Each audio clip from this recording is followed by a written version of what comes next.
তারপর আমরা বাজার নামাজ পড়বো। আমার সাথে বলতে পারবেন? जिंदगी में बंदगी तू करना है, जिंदगी में बंदगी तू करना है,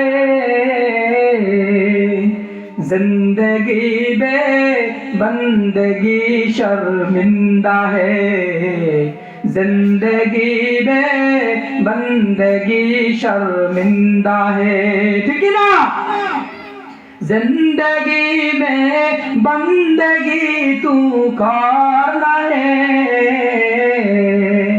जिंदगी में बंदगी शर्मिंदा है, जिंदगी में बंदगी शर्मिंदा है। अल्लाह ताला আমাদের কবুল করে সকলে বলি আমিন।